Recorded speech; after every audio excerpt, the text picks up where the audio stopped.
बचपन में हमने एक कहानी सुन रखी थी कि पांचवें अब्बासी खलीफा हारून रशीद के इंतकाल के बाद उनकी जोजा मलका जुबैदा बिनते जाफर मक्का मुकर्रमा हज के लिए आई थी, तो हाजियों के लिए पानी की किल्लत महसूस की। बगदाद वापस आकर उन्होंने माहिर इंजीनियर्स की टीम बनाई और उन्होंने रिपोर्ट पेश की कि नहर का काम बहुत मुश्किल है। उस वक्त मलका जुबैदा ने वो तारीखी जुमला कहा कि हर कीमत पर नहर की तामीर की जाएगी, वह हर कुदाल के ज़रब पर एक दिनार ही क्यों न देना पड़े। इस मकसद के लिए इंजीनियर्स ने मक्का के करीब वादी नुमान से पानी लाने का मशवरा दिया, जो कि अरफात से तकरीबन 10 किलोमीटर ताइफ की तरफ वाक़या है।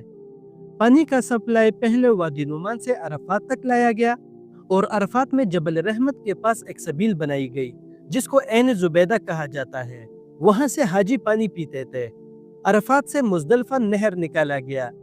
मुजदलफा में मस्जिद मशअर अल हराम के करीब हाजियों के लिए कुएं बनाए गए जहां पानी नहर से आता था। फिर मुजदलफा से नहर मिना तक ले जाया गया। मिना में भी हौज बनाए गए और आखिर में नहर अजीजिया तक ही ले जाना मुमकिन था, जहां पानी स्टोर करने के लिए बड़े हौज बनाए गए जिनको हौज़े जुबैदा या ऐन जुबैदा कहा जाता था। नहर जुबैदा और ऐन जुबैदा के असरात अब भी लोगों के ज़ियारत के लिए बचाए गए हैं, जो कि 1200 बरस तक हाजियों को पानी पिलाती रही।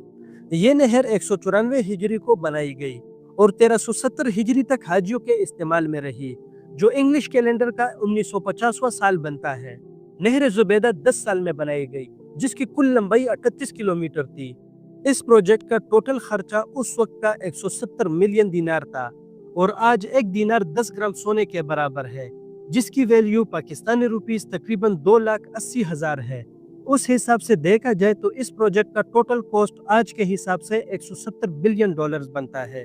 ये इतने पैसे हैं कि आप इससे एक बार पाकिस्तान का कर्ज उतार सकते हैं। इन पथरीली पहाड़ों और चोटियों और वादियों में इतनी खूबसूरती और दुरुस्त लेवल के साथ नहर बनाना खुद में ही एक शाहकार था। नहर जुबैदा के अलावा मलका ने बगदाद से मक्का तक हाजियों के काफिलों के लिए एक गुजरगाह भी बनाई थी, जिसको दरब जुबैदा कहा जाता है।